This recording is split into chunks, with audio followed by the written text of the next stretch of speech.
flying saucers are real.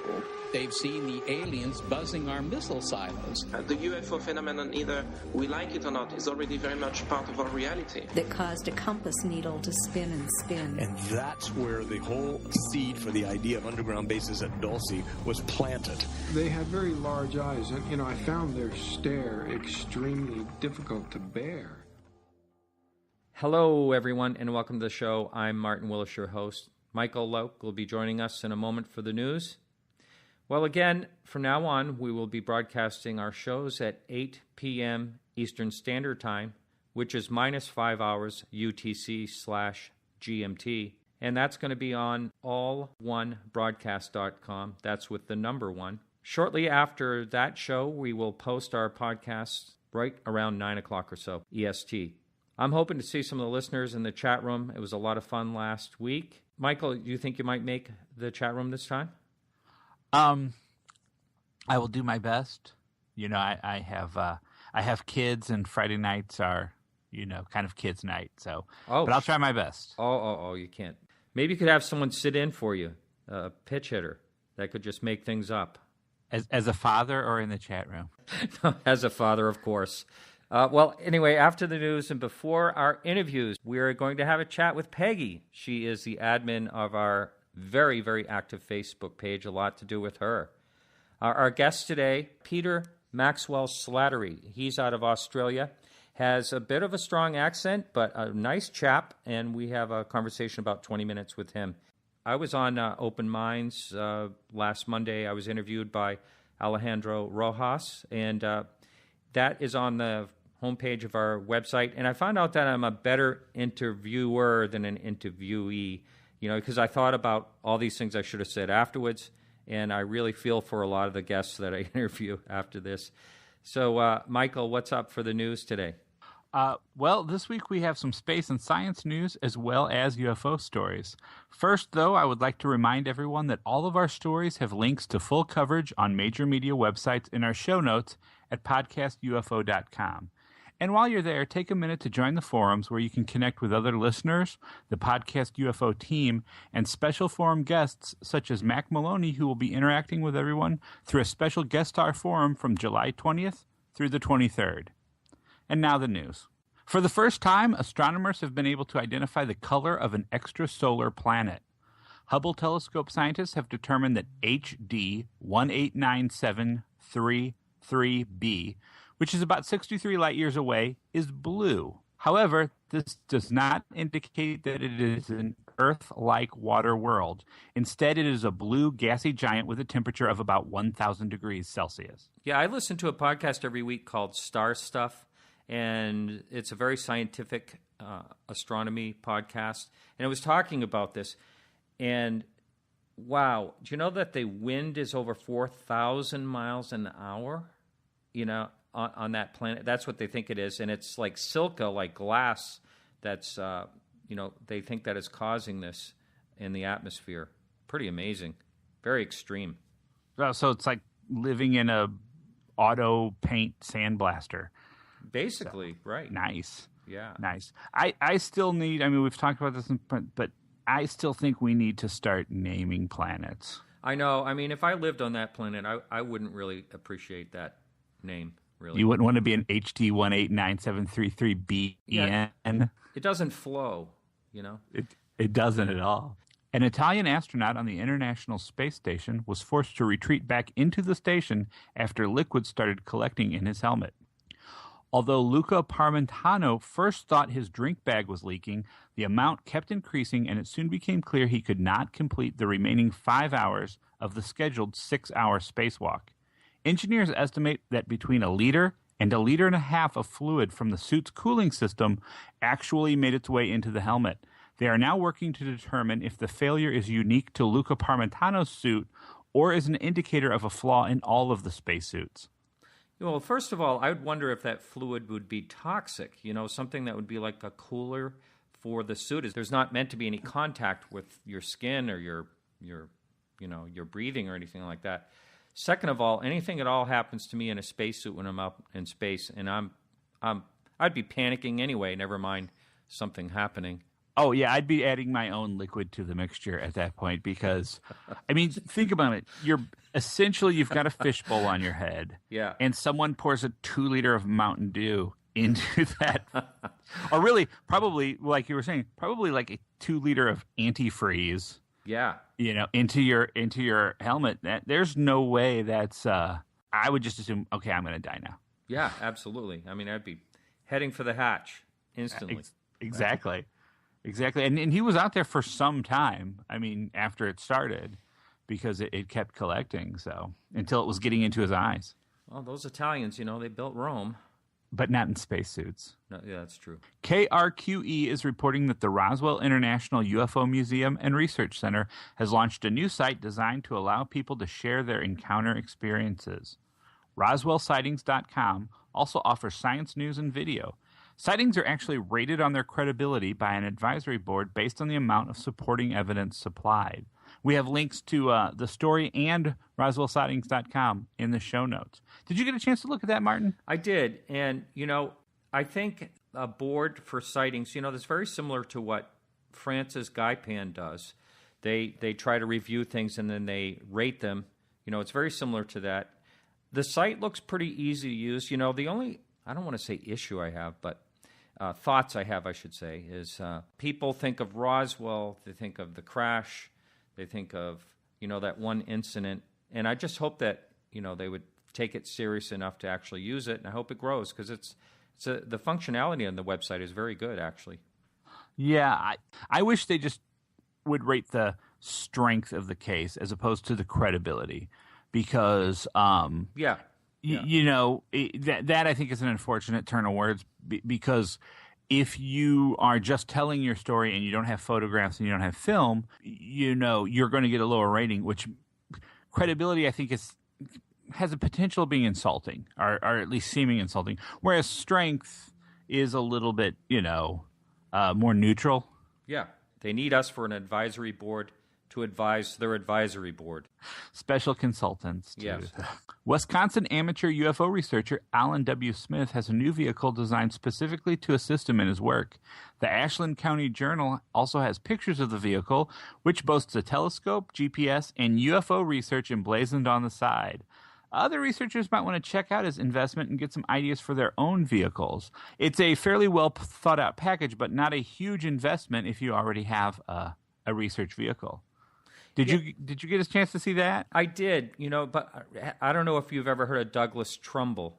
He worked on, I think, a number of movies. He's done special effects and obviously done very, very well. Now, he has a Hummer. Have you ever seen that? It's called UFO Tog. No, I haven't seen that. I'll have to look that up. He must have, and I'm not even exaggerating. I bet he has over $1 million worth of equipment in that thing. Every type of scientific piece of equipment for finding a UFO. The top of this Hummer opens up, 2 doors open up, and a telescope pops up, and he sits inside with a computer system. I've tried to get him on the podcast now for several months, and he's a very busy guy. And I actually know someone that knows him, a future guest, is going to be on our show. But check out his site. It's douglastrumbull.com, I believe. And I will. I will, because I just bought a truck, so I'm looking for ideas. You got a spare $1 million or so? Well, I only spent $800 on the truck, so yeah. Hey, yeah, you're working with some good numbers there. And finally, the 2013 MUFON Symposium is currently underway in Las Vegas. Speakers range from Dr. Ted Peters on astrobiology to Dr. Stephen Greer on the Atacama humanoid. Martin, have you heard anything from the symposium yet? Yeah, I keep, I on their mailing list, of course, but, I keep getting a few emails here and there. Am I going? Blah, blah, blah. I just got a question. Are you baiting me with Dr. Stephen Greer in the Atacama humanoid? He is actually in the lineup, which is actually what I was going to ask you next. Have you looked over the lineup, and what did you think about it? I mean, there was Paula Harris, Stephen Greer, Dr. Peters, a few others. Yeah, I haven't really. I've had a couple of people email me about the lineup. I haven't really gone through it. I know I'm not going to make it there, and there's supposed to be some type of major thing revealed there. Have you read anything about that? I have heard whispers of that, but it's been pretty vague, and I'm hoping personally that it is the unveiling of Dr. Greer's ventriloquist act with the Atacama humanoid. That would be great. I'm going to get the DVD to that. I just flew in from Alpha Centauri, and boy, are my arms tired. You know what I think I heard? I think I heard that they were going to be bringing in some other little Atacama-type baby things. You know, supposedly there were other ones. I'm all for it. Let's see what comes of those. Although they still just remind me of old carnival sideshow props. Yeah, I mean, we could call it the Atacama baby lineup. That's right. Yeah, at the MUFON. Well, hey, that's it for the news, right? Yes. Okay, so we're going to take a break, and we're going to bring back Peggy. So please enjoy this music. It's by a fan of the show. He's made a lot of movie soundtracks. His name is Kerry Whitehouse. I believe his website is kerrylloydwhitehouse.com. He has an internet movie database page and all. And we'll be right back with you talking to Peggy.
So we have Peggy on the line, who is the admin to our extremely busy Facebook page. Peggy, what's going on?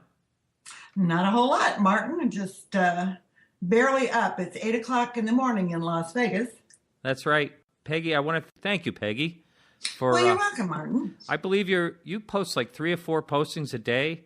And I do. Is that too much? No, it's awesome. But it's funny, when you post something that someone doesn't like, they start yelling at Martin. And I like that. I know. You do? Because I take it personally. It's like, and it's silly to take it personally because most people are just very nice.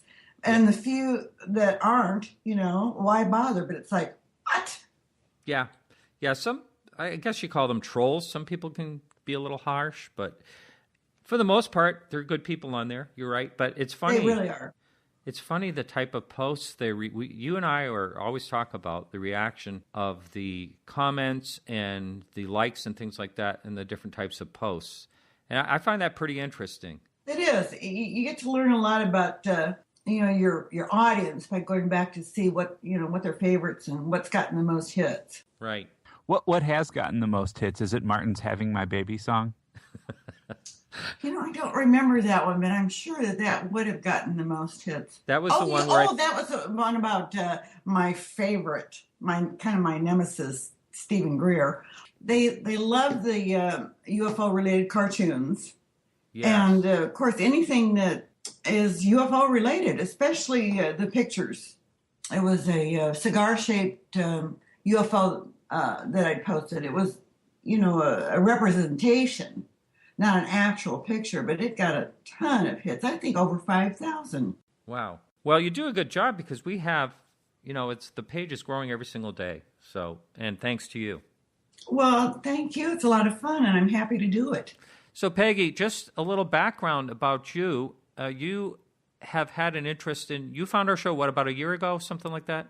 It was. I was trying to remember how long ago. When did you start doing this? Almost a couple of years now. But I thought it was not too long after. Now, you started right out by scolding me, and I didn't, and I like that about you because you've really you've kept me on the right track a lot of times, and you always apologize after you yell at me, but I do appreciate it somehow.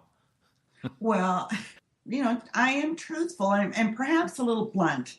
I think I got that from my father. Remember Norman Thayer on Golden Pond? Oh, yes. Yeah. That was my father, and I become more like him the older I get. You're Jane Fonda? Yeah, I wish. Yeah. Let's see you do a backflip off the dock. Remember he was trying to get her to do that in the movie? No? Oh, honey, I've reached that point where I don't remember anything I did yesterday, let alone a movie I saw 20 years ago. Okay, well, do you remember how you got involved in the UFO subject? Well, I've always been interested in it. I don't know if you recall, Martin, but I did write a blog for your site. Oh, yes, I do. And in it, I said that I'd had a close encounter at the age of 5. Right. So it's kind of been, on my mind my entire life, which is, a long time, sad to say. But I had an encounter with an object that flew out of the woods toward me when we lived in Cincinnati and stopped 25 feet from my face. Wow. And, when something like that happens to you, you're never the same again. You're always looking and always thinking about it and always trying to figure out what it was. Yeah. Your husband kind of listens to the show now and then, and, you guys seem like you talk a lot, and he supports you in all this. He does. In fact, the whole family's crazy, so of course, we're all into the same things. It works for us. Yeah. Everyone in the family is into the study of UFOs, and everyone has seen one. Wow. I know. That's pretty awesome. It's kind of like the family that is crazy together stays together. Okay. Michael, you have anything to throw at her? No. I'm just kind of envious of that. My wife completely doesn't pay attention to anything I do. Now, see, that I understand that, because if it were Peter, I wouldn't be paying any attention to him. But I'm a forceful character. Well, Peggy, if you're in Vegas, is there any chance you're going to the MUFON Symposium? No chance in hell. Well, tell us about that. Like I said, I'm a crank, and I have been to several symposiums and have found that it's just not my cup of tea. And once you've been to one and listened to some of these speakers on YouTube, you don't need to pay the money to go again, because there's nothing new. There's nothing new that they're going to be telling you. And I wouldn't walk across the street or pay a dime to see Stephen Greer. Well, he's got something new to tell us. I think he's got a Atacama baby lineup. Well, you'd have to bleep anything I'd have to say about that. Yeah. Oh, no, I want an Atacama humanoid action figure now. Yeah. You know what? Maybe life size. I know. They'll be in the Happy Meals at McDonald's pretty soon. I'm sorry. He started out with such promise, and just to see him self-destruct. But I see that happening with a lot of these people in the field. Yeah. And what do you mean by that exactly? They get burnt out, or they just realize nothing's going to change, or what? I think that they start out with good intentions. I think Greer started out with good intentions, and I think they get this little bit of fame that's within this field. They get their followers, their groupies, they're almost become like cult figures, and people just I think goes through their head. Those that make their total living off this field, they have to broaden their scope to appeal to more people. I think even if they maybe don't believe what they're saying. And talk about the field. I mean, I've always highly respected Richard Dolan, and I follow him on Facebook, and he'll change his profile picture almost daily. It's kind of odd, but the adulation and the palavering that people do over him is kind of sad. Mm-hmm. And so I think it, the ones that have that kind of following, they get kind of twisted by it. Yeah, you can see that in all aspects in life, really. I think in this field, though, it's different because we want this stuff taken seriously. Mm-hmm. I think there are people too that the further they go, the more desperate they become to solve the UFO mystery and latch on to some pet theory and just run with it, because it really does seem like there are people that as they go on, all of a sudden you spend 30 years in the field and you figure out that, oh, well, UFOs are actually fairies, and that explains it all. Like, where the hell did that come from? And then that's it. And I think that there are a lot of people who get into this thinking that, damn it, they're gonna knock this out, and when they don't, it's a blow to them, and they don't know what to do. Yeah, I can kind of relate to that. Don't you feel kind of like we're running out of time? I mean, I myself do, because I'm a lot older than you are, Michael, but I feel like a kind of a sense of desperation, and I'm not trying to earn a living off it either. Yeah, this came up in the interview I just did with Alejandro Rojas the other day. Basically mm-hmm. that people are dying off that was hoping to find the answers in their lifetime, yeah. And it's true, and I don't have any expectations myself. I'm just along for the ride to see what we can find out. Well, I mean, yeah, I think in serious quote unquote science, you can't go in expecting that you're going to be Einstein, and even Einstein had unanswered questions at the end of it. I mean, if you're a doctor who got into cancer research, you can't let your ego get the best of you if you spent 50 years, advanced the cause, but didn't cure cancer. Well, yeah, advance the cause, but is there any advancement in this cause, Michael? I don't see where there's any advancement. Over 50 years ago? I think there is. I mean, there have been a lot of reports, but we don't have really a whole lot to show for it. Wow, I'm getting depressed. I know. I know. I was going to I sent you a link to a man from Harvard who states adamantly, he's an astrophysicist, I think, that there is no life in this universe other than ours. And I thought it might be kind of interesting to interview him. Wow. I don't know why, because it's so depressing I can hardly stand the thought, but it would be interesting to hear someone who's that supposedly brilliant, that he teaches at Harvard. I'd like to hear his reasoning.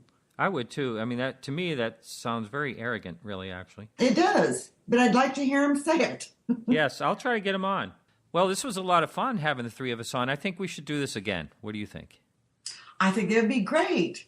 You gotta get it back. Let me know ahead of time so I can have my coffee. Yeah, and you need to get a headset too. If you want to play, I've got one on.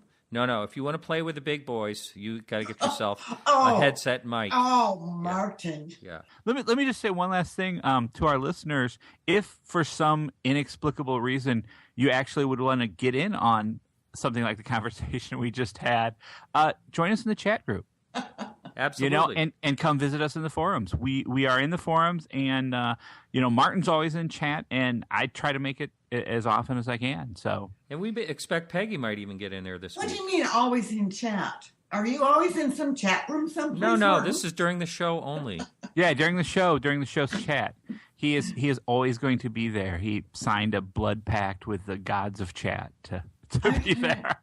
Yeah. Okay, sounds good. I'll have to listen. All right, our guest coming up today is a 4-minute interview with Chip Plesher and an interview with Australian Peter Maxwell Slattery. Thanks so much, guys. We should do this again. All right, I'll talk to you next week, Martin. Okay, it was fun. Bye, all.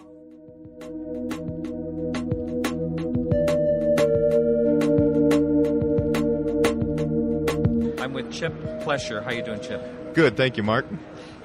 We just met here at the conference, and you're an enthusiast. You also have a show. You want to talk a little bit about that? Yeah, I've been doing a show of my own called The Mind Cemetery on the UFO Paranormal Radio Network. It's one that Joe Montaldo produces our show and is the founder of the network, all that good stuff. And he allows us to pretty much do what we want every Monday night and have a lot of other hosts that are very opinionated, to say the least, which a lot of other networks don't really have that. They've got a lot of people that like to coddle the superstars, as I'd like to say, instead of hit them in the mouth with some real questions. And, I think that's a problem with Coast to Coast these days anymore, too, with George Norrie, just a host and not an interviewer. He's more like a game show host these days, I think, so.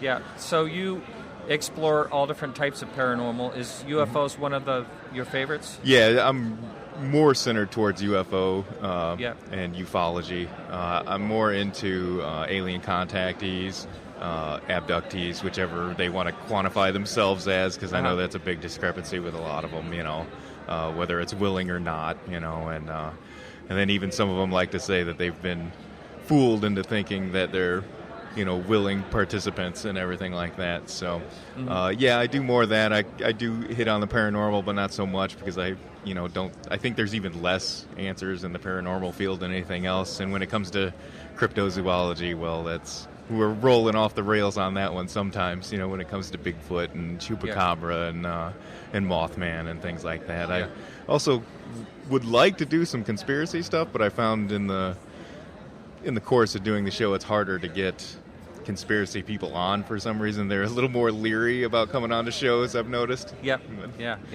Now, so when you say come on the show, so you have guests on, basically? Yeah, every Monday night, 9 o'clock Eastern on UFO Paranormal Radio Network, my show, The Mind Cemetery. We have guests on for 2 hours. I've started doing... 2 hours? Yeah. Wow, that's a lot of time to fill. Yeah. Sometimes it can be, and that's... I try to keep the mantra of it being a conversation and not an interrogation when it comes to the interview style. I don't have a lot of scripted questions or anything like that. I just let it flow when we go where we go. Yeah. It's always easier like that and, more natural. Now, we both just listened to Charles Halt speak. He's going to be a future guest on this podcast. Nice. And the reason I didn't have him on while I'm down here is because he didn't have enough time to do a whole show with me, but still, sure. I'm looking forward to that. But I think that was a pretty straightforward and honest account of the situation. You hear a lot of variables. What do you think about that? It was pretty good. Yeah, I'm a big fan of his account. I'm a big fan of Larry Warren's account and Peter Robbins' account. We left at Eastgate. The book they did, I think, is great. I like Sasha Christie when she does, in her stuff, but when you start mixing in binary codes and people from the future, it's again, we're running off the rails, I think. And the sad part is this is one of the reasons I wanted to come here. The sad part is that, like we were saying earlier, that those guys had frightening experiences in their hypnosis video and all that kind of stuff. When you see grown men being shook like that, something definitely happened to them. Yeah. They've definitely had their heads screwed with post-fact, and ever since then, and... Charles told me the other night at the meet and greet that he actually found out that he himself was drugged. Yeah. Isn't that something? I mean, it's crazy. Yeah, that's something he hasn't talked about a whole lot. I don't think he's talked about it much. But the stuff he shared today about Jem Peniston and things like that, I'm actually pretty interested to have him on the show so Definitely. we can get into that. Definitely, and that's a good chance to get him on yourself so you can ask your own questions, and get more in depth. That's the best part about having a lot of these guests on and on your podcast. And I think that's our cue here. Yeah, that's to it. Get us. Hey, well, thanks a lot. All right, no problem. Thanks for having me on, right. Mark. You bet.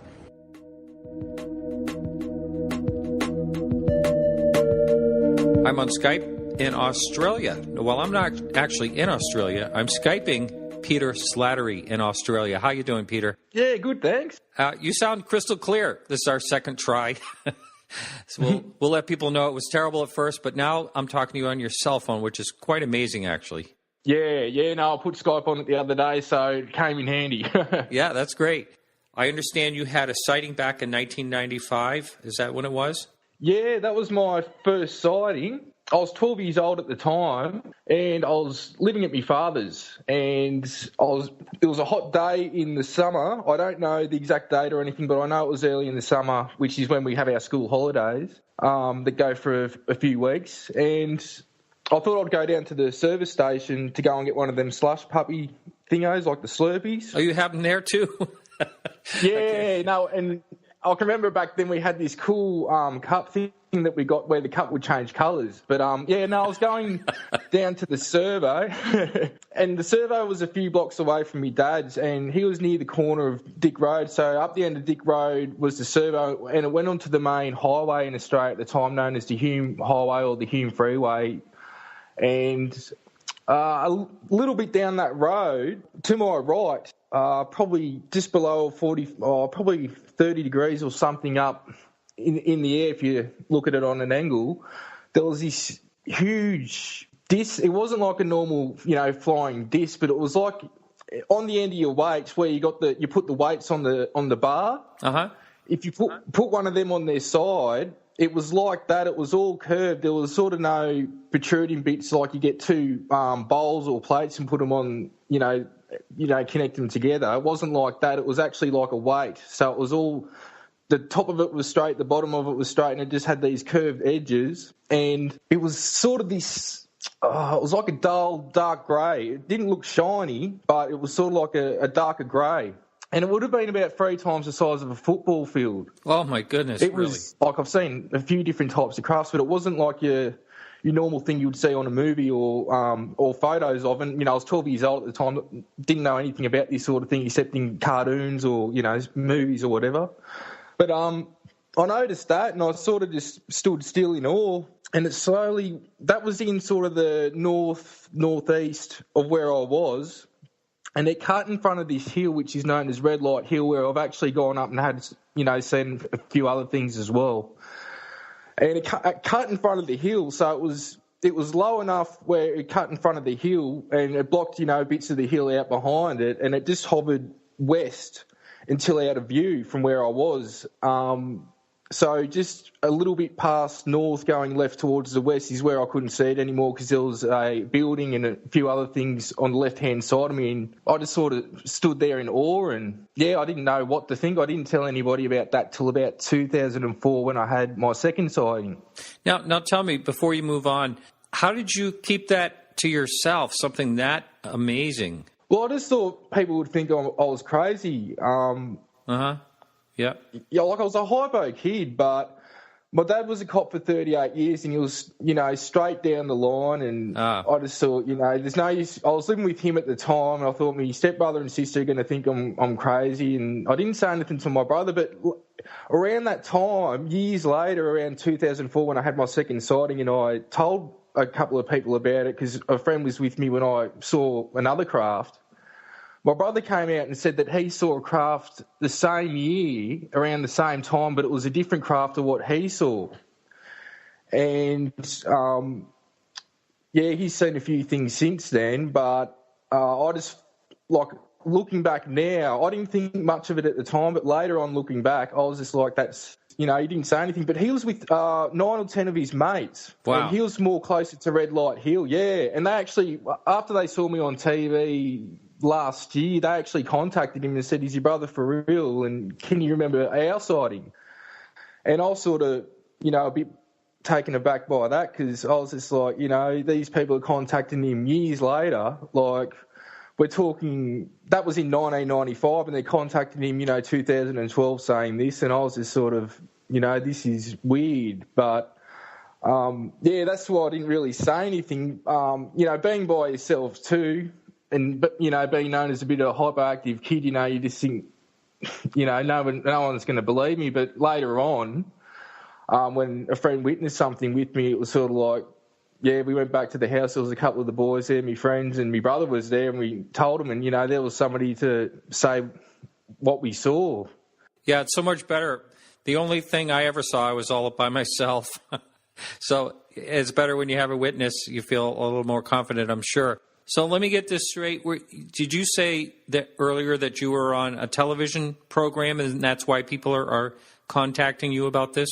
Yeah, I was on Sunrise, which is Australia's national morning news show. There's another channel. There's a couple of channels, but I was on that. And that's a big show in Australia. Oh yeah, but it was weird because I was trying to get help and talk to people and get people to look at what's going on here for like 2 years, and I got responses back saying, cool footage or, interesting, this and that, but nobody, came and investigated me or looked at what was happening until after I was on TV, and even then I really couldn't care by then because I said to people, I've been wanting help for 2 years, and just because I'm on TV now you just want to talk to me, and I was just fed up with it. But I came across some others in the field that, like Alan Ferguson, he's into it, investigating, and he's very thorough. He actually came down here from Darwin, which is thousands of kilometres away, I think about 3,000 k's away, and he come and visit me, had experiences in the house, and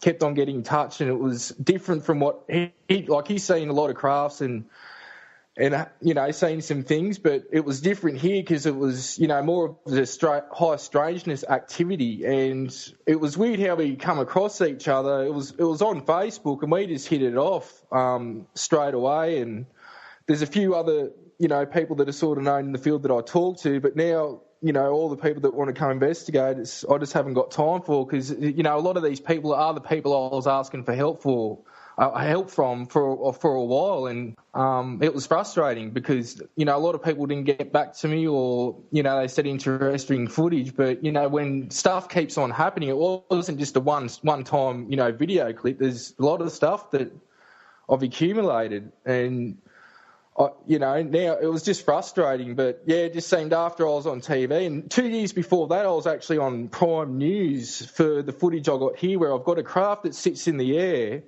It's in infrared, and you can see me point at this white light, and it jumps off, like it's sitting still, and all of a sudden it just jumps and just flies off horizontally.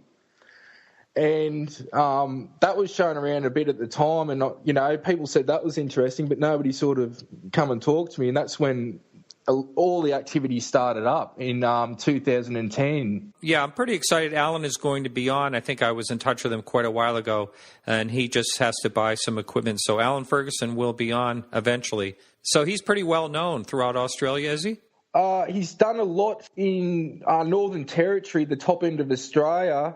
He's been in the paper a lot of times, and he's a really good, thorough investigator. He'll go out to sites, talk to people, look at evidence.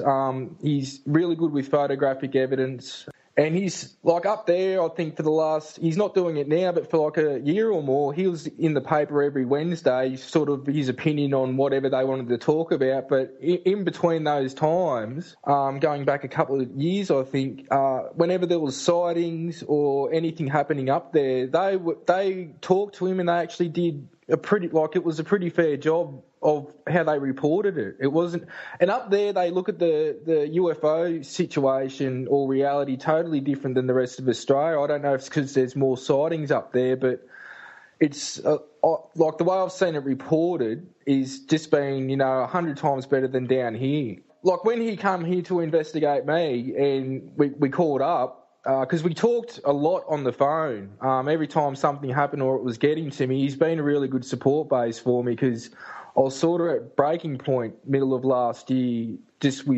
after the experiences got more and more. And I've got to say, out of the people that I've spoken to, he's asked me questions that nobody else had. That was good to me, because it made me look at my experiences differently and sort of learn things that I wouldn't have thought or, learn about otherwise if I hadn't spoke to him. So let's move on to some of the other sightings that you've had. Yeah, around 2004, I think I was on my way home from work and I was going to see a mate and I had a friend with me. Actually, I would have gone home first and then I went over there, but I had a friend with me and I went and saw another friend.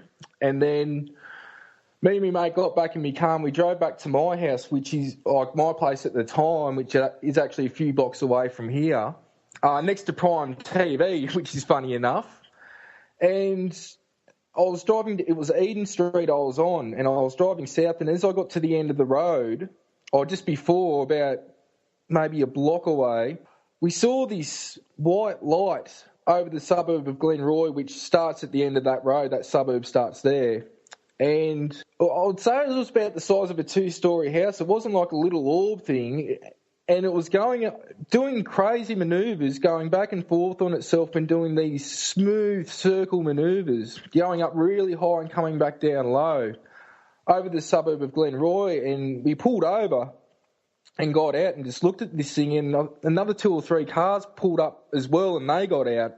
And we were just in awe looking at this object doing crazy manoeuvres. And it blinked out. And after that, we went back to my place, which was about 2 doors down from Prime TV. We didn't even, looking back now, I was like, I should have just gone to the TV station and got them out. But I just didn't think of this at the time. Right. It was my second sighting, and I went home and there was a few of the boys there, my mates, and, I couldn't shut up about what I'd just seen. But my mate, he looked like he couldn't talk about it, that what he saw I couldn't explain it either at the time. Like it was like as if he's seen something which his mind and brain had no reference for, which it didn't. But how he handled seeing that was different to me. I was hypo all night and couldn't shut up about it. And my mate, he, like when my friends asked him what happened, it was like as if he was just shocked by the whole thing, like his persona and everything. He's like, what Pete said we saw, but how he was speaking about it was just like as if he was in disbelief and stunned, and he just sat there all night, just tripped out from the whole thing, just really placid and really quiet. And, I was really hypo about it. So we had 2 different, responses to what we saw. And that's the time when I found out that my brother had the same sighting in 1995. That was the day. So it was like 9 years later that I found out about that. Around that time, I was working at at the Albury TAFE, which is the Adult Education Institute here, and I was a cleaner as well. And I started to see, I got told the place was haunted, and like by my boss, he said, this place is meant to be haunted, and I was sort of I didn't blow it off, but I hadn't seen anything at the time, so I didn't know what to think. But sure enough, I started seeing paranormal activity there, and there was a shadow man I would see there, and there was an apparition I used to see go down a certain set of stairs, and I used to hear coughing in the toilets. And after a little while, I asked the other people working there, or one other person specifically, because it was about 3, 4 in the morning I'd start work, and there was only me in the building the whole time, and this other bloke used to just call in. And we were sitting there one time hearing coughs coming from the toilet. No one was there. It was only him and me, and we were looking at each other. And I found out later on, we're in them set of toilets, and mind you, there was a few sets, but in that specific one, I found out that somebody died from an asthma attack there, and that also somebody cracked their skull running down the stairs on the set of stairs I used to see an apparition. Which sort of blew me out because I didn't know what had happened and why the place was haunted or why people thought it was haunted. But once I found that out, I was like, well, that's where I'm witnessing activity. So around that time, I started, opening up a lot more to it because, second sighting and then, seeing the shadow man and the paranormal activity that I did. And a few years went by, and I had moved to Melbourne for the time, went to the Gold Coast, and I was a rap artist at the time, just sort of, recording CDs and performing and whatnot. And like after a few years away, I come back to Albury and that's when the activity got full on, and that was around October of 2010. But just before that, I actually started investigating paranormal hotspots, and got a few EVPs and went out with a mate or two and just investigated a few spots, because seeing that activity of the paranormal activity, I had a lot of questions in my mind, and it intrigued me because of what I'd witnessed. And I'll take UFO reports on the side, but then all of a sudden in October of 2010, it just started to all flare up again, and flare up more than what I could have ever imagined. So you've had a number of sightings, and I went quickly on your website. Oh, by the way, what is the address of your website? PeterMaxwellSlattery.com. Okay. On your website, it says that you've seen orbs as well? Yeah. It's sort of almost a weekly thing in my house now. Some of them are see-through balls. Some of them are emanating a light within. Some of them are totally just a light. Yeah, it's come with what's happened. I don't know why or how it works, but it's come with the activity. For example, I was meant to go and sit. My brother was living out of town at the time, and he was coming in to stay the night at my mum's house, and I was going to visit him. And it was about 8 o'clock. I was meant to go up there, or 8:30, but I never got there. And what had happened was about an hour and a half before I was meant to go up there, I thought I'd have a cigarette at the time and go out the backyard. And something told me to get the infrared camera and just point it up to the sky, leaving it on the table out the back. And I'm, puffing away, and I look up and I saw this red orb just come out of nowhere fast as, and that's all I remember. Well, I come to the next day inside on the couch. I don't know what happened, wouldn't have a clue. And I played the video until it went out, and all it was you'd see the red orb come down, and then the rest of the footage was, just that airy sound, the white noise sort of sound you get on a video recorded when, it's just going, and everything was black. But what's weird, I didn't realise this even until after I wrote the books and looking back. The red orb was on an infrared camera, and it was filmed in red. You don't get colour on an infrared camera. It's either, different colours of green, or it's either black or white, depending on, the infrared camera you've got. That's right. What's even weirder than that is that over times, like I was setting up to do a presentation in Sydney, and just before I went there, when I was setting up the PowerPoint presentation, I noticed white lights behind the orb high up in the sky, blinking in and out behind the red orb high up. So for about a year or whatnot, I was just concentrated on the red orb because that's what stood out to me because I'd seen it and, I got it on camera.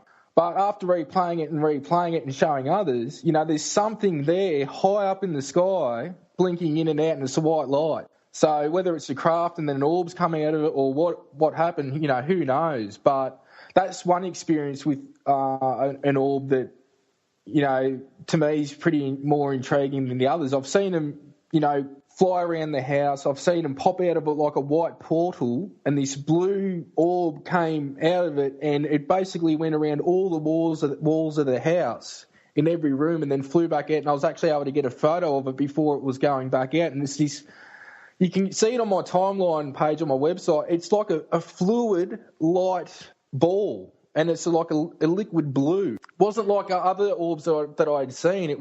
It's totally different from anything else I'd seen. So, there's been a lot. But in 2010, when the activity picked up again, what happened was I had a friend over. I was at the front door, and we could see this white light, my friend and I, over that suburb of Glenroy, which isn't too far from where I am now. Sort of going back and forth, but it was like as if it was going east, but it was sort of not going fast like a plane or a helicopter. It was sort of going a bit, then sitting still, sometimes going back on itself, and then kept on going. And, my mate didn't know what it was. And to me, I was like, well, that's what I was seeing years earlier in 2004. But within that 2-week period, there were 6 sightings, and I witnessed something 5 times. One of the times my friend witnessed it, but he was coming over and about the party for the night or whatnot, and I was in the shower, and he's, ran and knocked on the bathroom door going, it's back, Porter, because me mates call me Porter. And I've gone, tell it to pee off, and he's gone back out, and he said it's gone. So there was 6 sightings, but I only saw it 5 times, and one of those 5 times is the time I pointed at the craft and it shot off, which I told you about before. Mm-hmm. Now, after that time is when it sort of kept on being a continuous thing. Has your brother had any more sightings himself? Yeah, he had one. I can't remember what month it was last year, but it's skipping ahead of a lot of what's happened. But there's some things he won't talk about and won't talk about publicly, and it took me a while to get anything out of him. He just didn't want to talk, and he's 5 years older than me. Mm-hmm. Mm-hmm. And it sort of peed me off a bit. I was happy but peed off at the same time when he did tell me some things, because I was like, I could have been talking to you about this all along, and you've had stuff happen, and it was happy but frustrating. Yeah. But he sort of just sat back on the sideline, but he's been supportive, which meant a lot. If you really think about it, a large part of the population never sees a single craft at all. You've really had a lot of experiences. Your area is what I'd consider quite a hot spot. Yeah, it could be. It could be. It's just I don't like it. Lately I'm seeing a more continuous thing where people are reporting, but going back to the years beforehand, it was a lot more spread out, but, there's something happening every now and then. Yeah, who knows? Yeah. So, Peter, thank you so much. Yeah, thank you very much. Cheers. Bye.